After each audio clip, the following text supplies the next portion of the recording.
Welcome back. Let's just do a quick recap of the important features of Dionysus.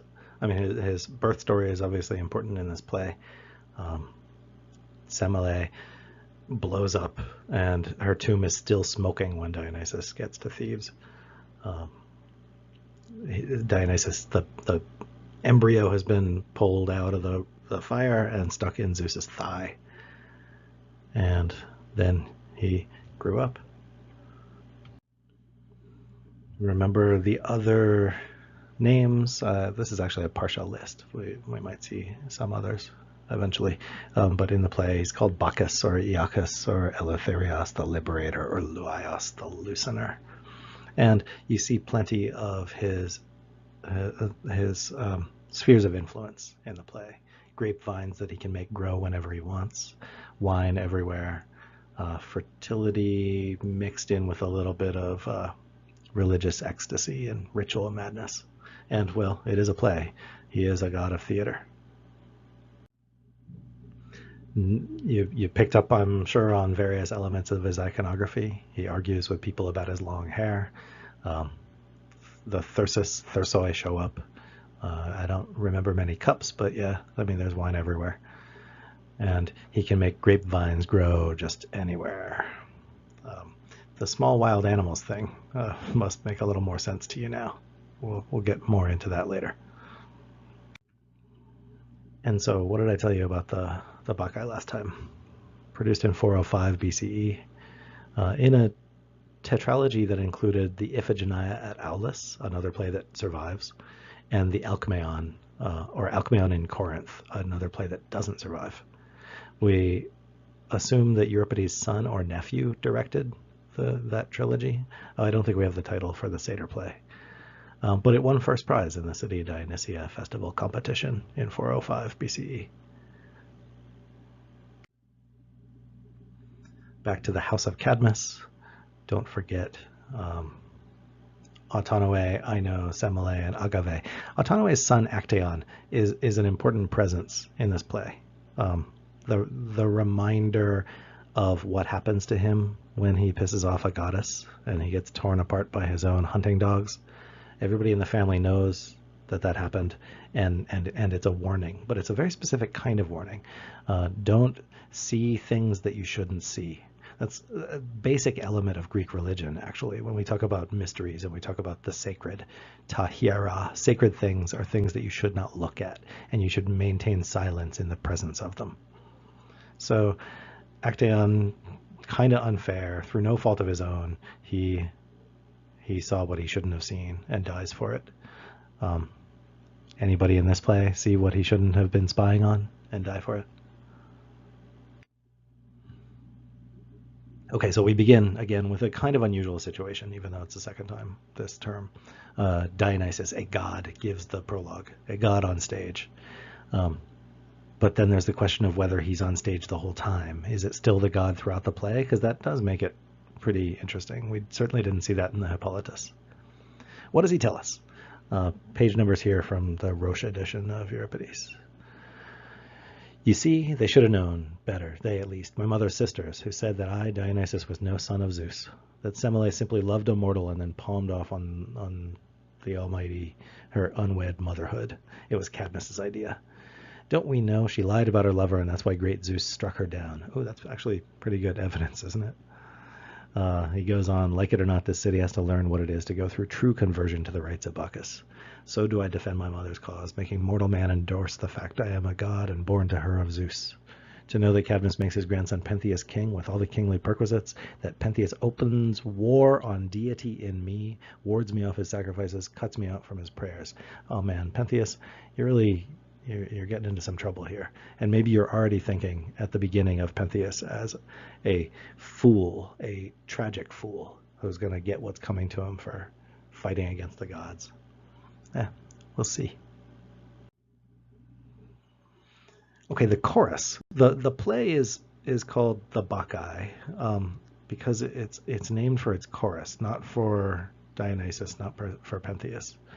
This chorus of Eastern Maenads. Recognize that there are two Bacchae, actually. two groups of Bacchic women in the play. The women of Thebes who have been driven up into the mountains. They've left their home and they're, I guess, drunk or intoxicated on Dionysus. But the chorus is women who came with Dionysus from the east. So these are not Greeks. They're not from Thebes. They're just barbaric Eastern women. And the ground there flows with milk and flows with wine and flows with honey from the bees, fragrant as the Syrian frankincense. The pine fumes from the torch our spellbound leader holds high, its ruby flames flaring as he runs, shooting as he dances. Okay, choral odes are exciting moments full of song and dance. I think this play has some of the best choral odes because these women are un-Greek and they are talking about their frenzied worship of the god and life back in the much more interesting than Greece, Near East. But they say some kind of awful things too. Let justice walk, let justice sordid walk to strike through the throat and kill this godless, ruthless, lawless man, this earth-sported scion spawned from Echion. They're un-Greek in a number of ways, and so we'll come back to sort of my problems with them a little bit later, but recognize that they are Maenads from the Near East. Remember Maenads. Women consorts of Dionysus, also called Bacchae, Bacchantes, Thuiades. Look at this picture. She's holding a baby leopard and a thyrsus, long staff with ivy and pine cone wrapped around at the tip. Her hair is loose and she's dancing. But the Theban women in the hills are a little bit different. Pentheus says very early on, they tell me our womenfolk have left their homes, in ecstasy if you please, and gone gadding to the mountains, the shady mountains, dancing honor on this brash new god, this Dionysus they've got hold of. In the middle of each coterie of god-possessed stands a bowl of wine, brimming. Afterward they go sneaking off one by one to various nooks to lie down, with men, giving out their priestesses, inspired, of course.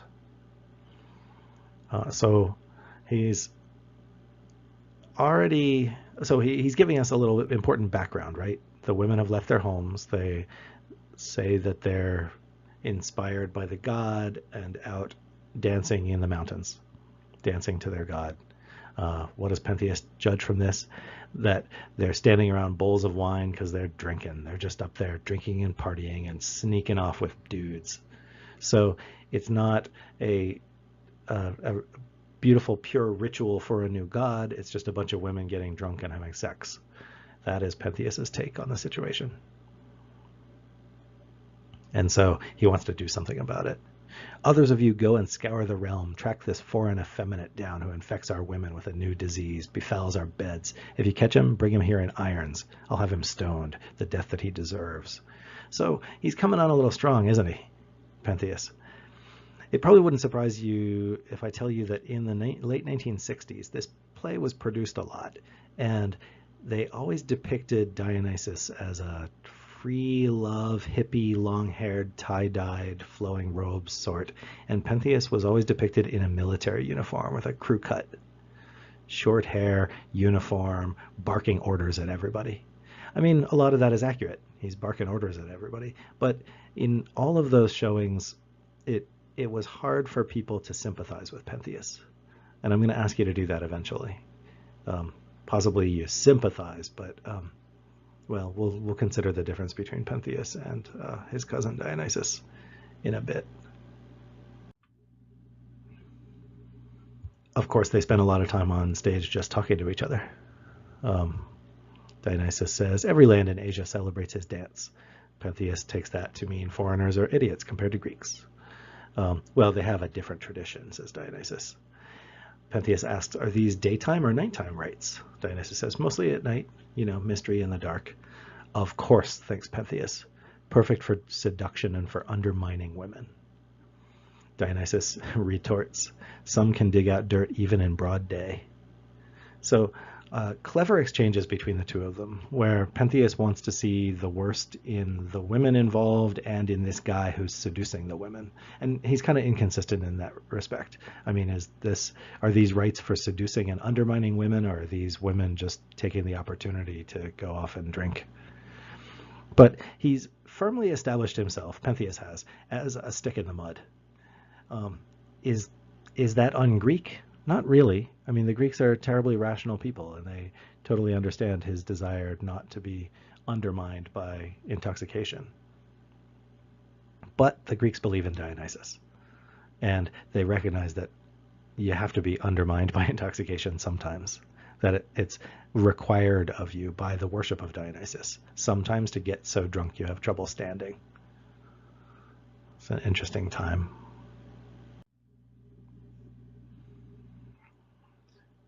Tiresias doesn't like what Pentheus has to say about the women being out there sexying. So he says, it's not for Dionysus to make women modest. Foolproof chastity depends on character, and in the Corybantic celebrations, no decent woman is seduced. Wow, Tiresias is sort of having it lots of different ways here. So the women might be out there drunken sexing, but it's not Dionysus's fault if they are. No decent woman is getting drunk and having sex. It's only the ones who are already indecent to begin with. But compare what Pentheus and Tiresias and Dionysus have to say about the women in the hills to what the herdsman reports what he saw. It's idyllic and lovely, a sight strangely orderly and beautiful. Women young and old, and maidens still unmarried. First they let their hair fall down their shoulders, then they fastened up the fawn skins that were loose around their dappled hides. One of them took up her thyrsus and struck the rock, and water gushed from it as fresh as dew. Another hit her rod of fennel on the ground, and the god for her burst forth a fount of wine. Anyone who fancied liquid white to drink just scratched the soil with fingertips and got herself a jet of milk. Really? Liquid white to drink? Oh, Euripides.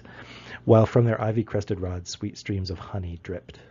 So what this herdsman is describing is not the frenzied dancing and drinking and sexing of Dionysus. It's just a beautiful scene of women lying around, milk and honey coming from the ground, suckling small wild animals, seemingly in a trance, but nothing too violent. Well, until later. There's a turning point in the play. And if you have the Roche edition of Euripides, then I believe there's a footnote about this. That moment on page 429, that moment when everything changes from Pentheus making the rules to Pentheus suddenly not seeming like himself anymore.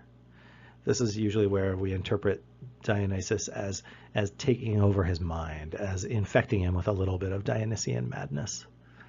Pentheus was large and in charge before. You devised this together so you may have your revelry forever.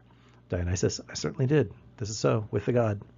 He says to a servant, Pentheus says to a servant, bring me my armor. He turns to Dionysus, you shut up. And then Dionysus shouts, ah! One Greek letter, alpha, but it's its own line, so it must have been a long ah.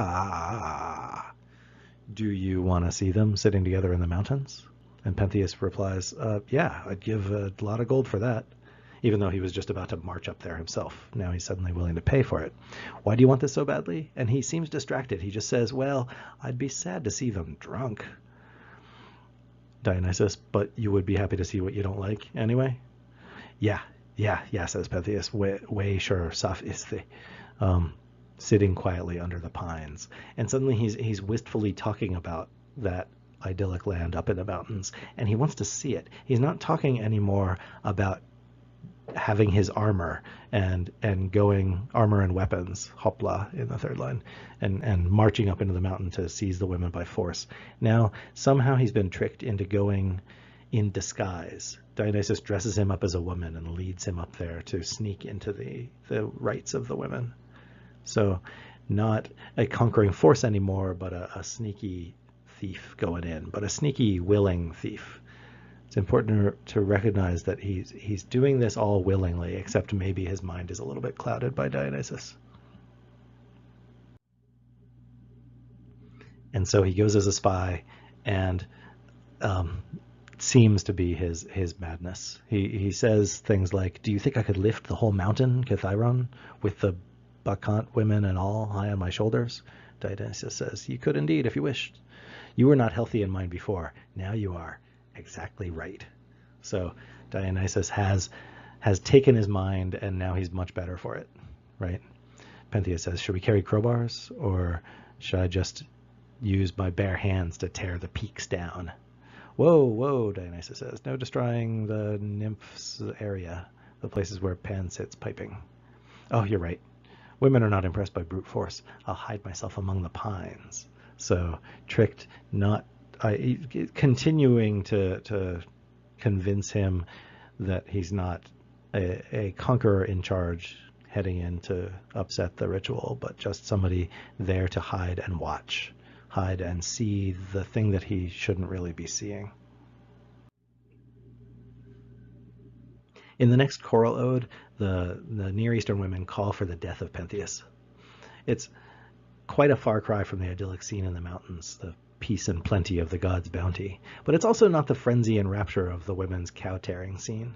This is calculated and vicious and pretty much un-Greek. The un-Greekness becomes even more pronounced when the messenger arrives on the next page to announce the death of Pentheus. The chorus cheers happily, and then the messenger stops to scold them for rejoicing in their king's death. They reply that they're foreigners singing their foreign song. That's all. I'm just a stranger here. But the messenger doesn't let it go. He says, to be happy about bad things is not good. Kakoisi chairein o gonaikas u kalon. To be happy about bad things, women, that's not good. I think that we can conclude that Pentheus was a dumbass to oppose the god, and this is how the play is usually read, but there are some factors I hope that you'll take into account. For one thing, did Dionysus go too far? Can we judge Dionysus? Did he act wrongly? Was he overdoing the revenge thing a bit? He says, you understood too late when you should have known us. You didn't. Scolding. Actually, this is a tricky bit in the manuscripts. We're not sure who delivers these lines after Dionysus pronounces the sentence of banishment, whether it's Cadmus or Agave, or maybe even the messenger guard person. But whoever says it says something pretty remarkable. Much of what we know about the gods is that they get angry with humans who don't do what they want. But here Euripides makes it specifically a human trait to get too angry. We understand now, but you're too hard on us. Yes, because I, born a god, was so dishonored by you. Yeah, but it's not fitting for gods to rage as if they were the same as mortals. Huh. Long ago, my father Zeus ordained all this. That falls kind of flat there, doesn't it? Oh, Zeus said it's supposed to be like this. I believe that Euripides has written this play in a way that is sympathetic at times to Pentheus. Yes, the guy is a jerk, but so is Dionysus, and so are the other characters. So we have a play that's not called Pentheus. It's not the tragedy of Pentheus, and it's not a play called Dionysus, because it's not the story of Dionysus' coming. I think the title, the Bacchae, is nice and ambiguous to keep Dionysus and Pentheus equals in this. Neither one is the protagonist. Sophocles and I think Aeschylus each wrote an ancient play called Pentheus. So they wrote the tragedies of Pentheus, and I'm sure it was about how he stood up to a god and he died for it. But here, Pentheus is not standing up to a god, is he? Because he doesn't believe that this is a god. Put yourself in his place for a moment. I mean, it's tricky in the audience because you see Dionysus get up on stage and say, hey, I'm a god. But as far as Pentheus is concerned, some guy came into town and said, I'm a new son of God and you should worship me. Let me take all your women into the hill and we're going to get drunk and who knows what we'll be doing up there. But it's secret, so don't come and look. Pentheus is the king of the city, and it's really incumbent upon him to do something about this situation. You can't really assume that everybody who comes and tells you that they're God is telling the truth. And so this is a new religion that's so different from all of the old Greek way of life that Pentheus is really just being very conservative. He's sticking to what Greeks should be like. Women should be in the home. They shouldn't be out drinking and having sex. We shouldn't dance because that's just undignified. And so he opposes Dionysus for a few reasons. Yes, he has some character flaws. He is a stick in the mud. He's a jerk. He's mean to his grandfather. He's mean to the priest Tiresias. I mean, this is not a terribly sympathetic character, but the reality is that he is the king, And it is a tragedy for a city when the king dies, even if he was a jerk, especially if he was doing his duty and defending the city. But what about the other characters? Dionysus is a jerk, Pentheus is a jerk. What about the respectable old men? So Cadmus, the former king of Thebes, he's abdicated the throne to his grandson Pentheus, but he's the founder, and he's a famous hero who killed a monster once and married the daughter of gods. What's his motivation, as he explains it, to convince Pentheus to worship Dionysus? Page 403, we've got to work to build him up. On page 410, even if this god were no god as you insist, tell yourself he is. Act out a very advantageous lie, which makes our Semele, just think of it, the mother of a god. The whole family can take credit. So Pentheus, is he the jerk who doesn't take the advice of his sweet old grandpa about accepting the new god? Or is he the guy who isn't going to be a hypocrite like Cadmus, who doesn't tell you whether he believes in Dionysus or not? He just says, hey, it makes us look good. So his grandfather is not the sweet, elderly, distinguished guy that he is in every other telling of the story. He's a hypocrite. What about Tiresias, the pious priest?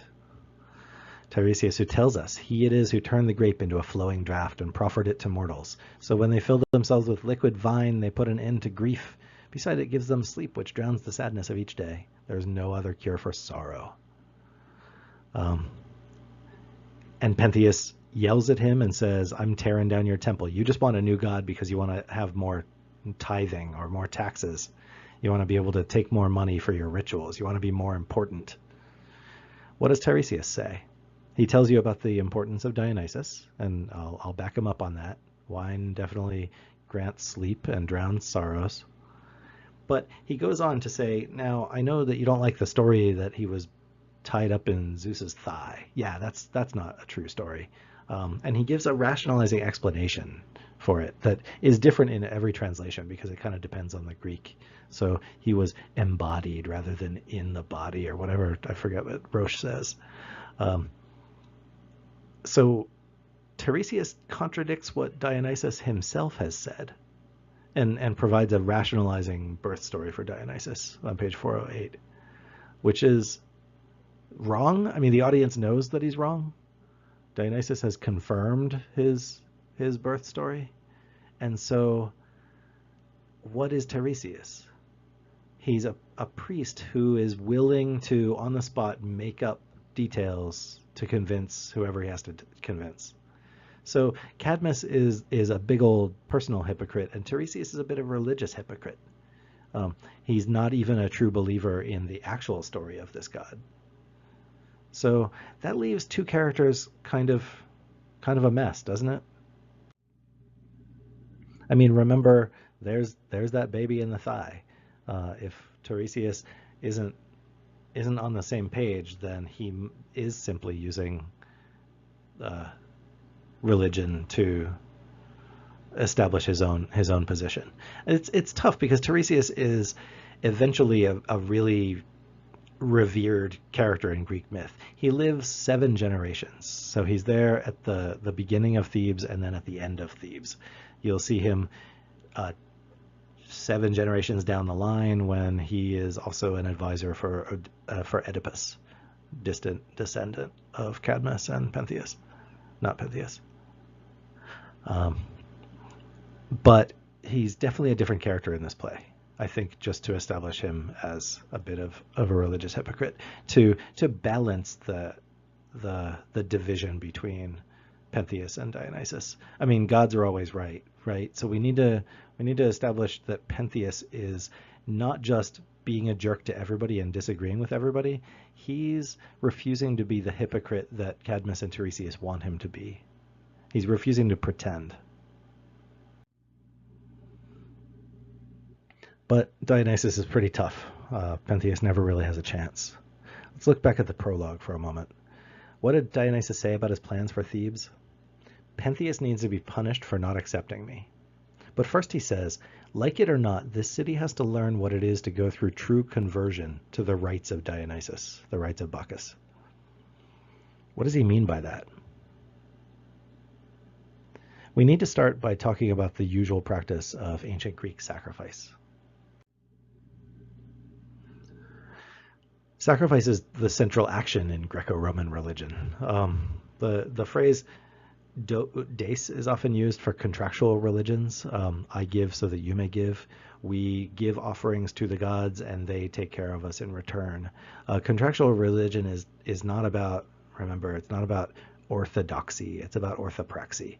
If I say the right prayers, sing the right hymns, and make the proper sacrifices in the proper way at the proper time, I'm good with the gods. And so Burkert concludes in the book Greek Religion, the essence of the sacred act is in Greek practice a straightforward and far from miraculous process, the slaughter and consumption of a domestic animal for a god. I think he's missing out on something, because this is a miraculous process. That sacrifice is the bridge between human and divine. It's an offering, maybe because Mediterranean peoples are afraid that the gods will get envious of them, so they want to establish that they're sharing out any good that they have, that they're giving away a portion of it. There's some miracle in it.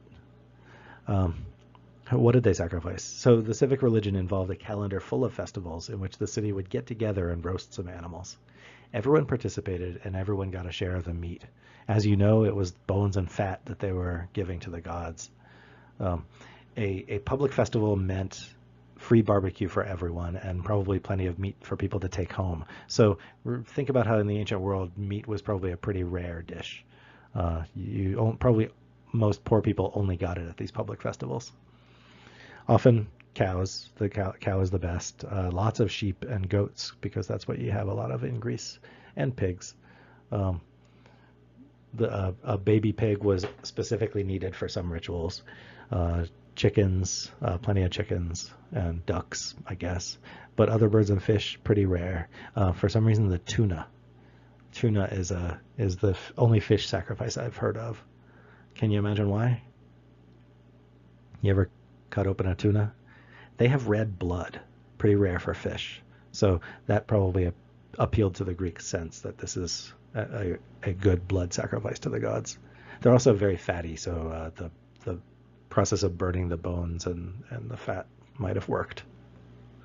Let's look more at sacrifice. So here are some typical sacrifice scenes from Greek pottery. Note the altar, the fire, and the animal about to be killed on the right. On the left is an offering already removed from the sheep or whatever that had been killed and about to be placed over the fire.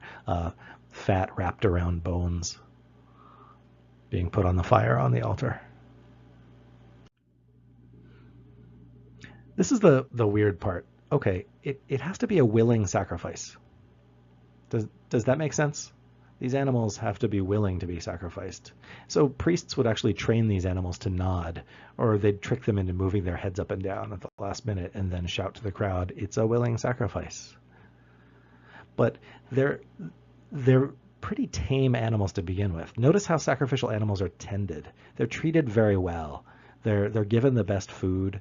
They're bathed regularly and rubbed with olive oil. They're given garlands of flowers on their heads.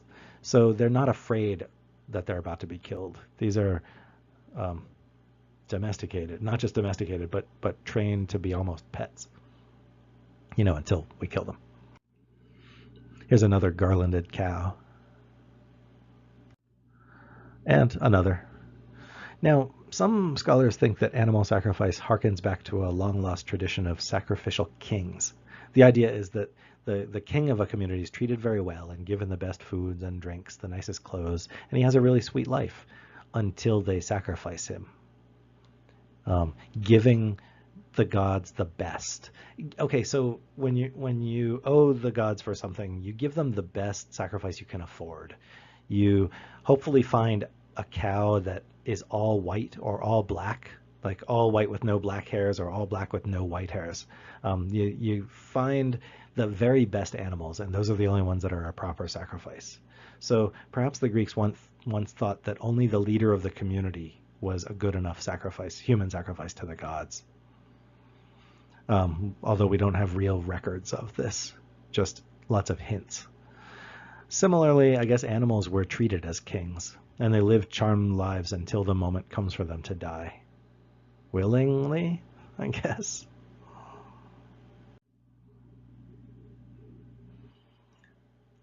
So yeah, the sacrifice involves not just, I guess, adorning and garlanding the animals, but it's a day where everybody wears their best clothes and everybody is ritually clean. They make sure that they've bathed that day. It's important to be clean as you approach ritual. So it makes sense that they do that to the animals too. But that extra bit of rubbing olive oil on their heads and giving them the best food and milk and honey and all of that must have been nice to be a sacrificial cow until that last bit. So with Dionysian religion, the sacrifice is of a particular kind, and we have this term, sparagmos. Sparagmos is the ritual in a Dionysian sacrificial context of tearing apart a live animal, frequently followed by eating the raw flesh of the dismembered small animal, omophagia, raw flesh eating. So isn't that exactly what happens in this play? By the way, yeah, take a look at this ancient pottery scene of Pentheus. And what do we see? We see the Theban women, some of the more important ones wearing leopard skins. And oh, is that a satyr in the background? Awesome, with his little pointy ears. And a guy who's been torn in half. What the women did to the cattle in that middle scene, what they do to Pentheus is exactly enacting the ritual of Dionysus. They are offering the king who comes there to their midst willingly. They're tearing him apart and offering him to the gods. We haven't talked about Orphism. According to some myths, Orpheus, who's regarded as the prophet of Dionysian religion and the founder of the mystery cult, died when he was dismembered by raging Thracian Maenad women. And how did Zagreus die? Remember Zagreus, Dionysus on his first try, is torn apart, physically torn into tiny pieces by titans or giants or somebody.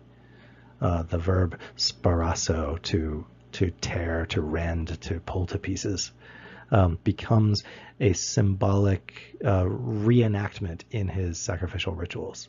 So they're holding small animals because they might be about to tear them apart with their bare hands in their drunken, mad, dancing fury up in the mountains. We don't know much about the real worship of Dionysus. We don't have accounts that tell us for sure that this happened every time, that whenever it was time for a ritual to Dionysus, the women all got drunk as all hell, danced around, and tore something apart. But here in the Bacchae, it's the king. It's Pentheus, the king, the king and the willing sacrificial victim. So what did Dionysus mean when he said the city must be initiated into my rites even if they don't want to be? He meant exactly this, that right from the start, Pentheus was his chosen sacrifice. It had to be the king, and he had to go into it willingly, and he had to be torn apart like this by his mother, who carries his head back to town, all proud of herself.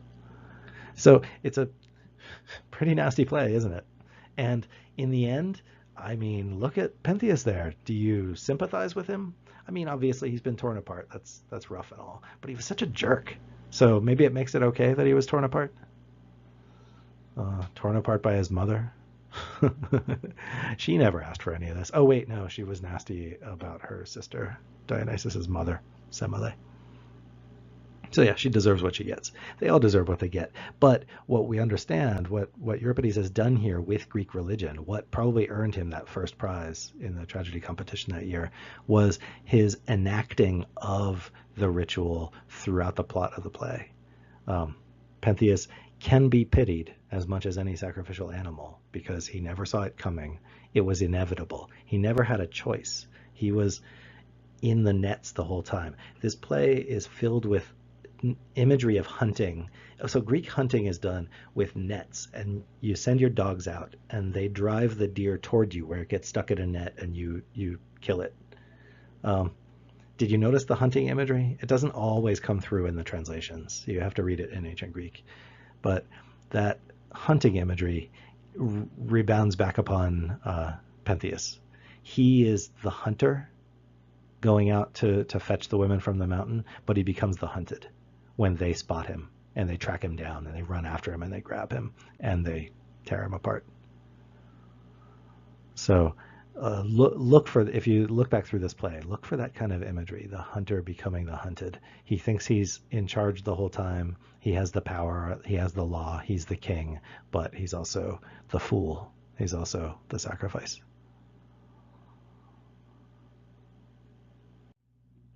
If you're curious about sacrifice and mystery religions, I encourage you to see one of the best films ever made, The Wicker Man. It explores traditions of ritual and sacrifice throughout the ancient and medieval periods, and it's based on Euripides' Bacchae. But be careful, don't confuse the sublime 1973 film with the 2006 Nicolas Cage atrocity that is also called The Wicker Man. No, 1973, Christopher Lee, Edward Woodward, and Britt Eklund. She was a Bond girl. She does a particularly saucy dance. Anyway, that's it on Dionysus for now. Thanks.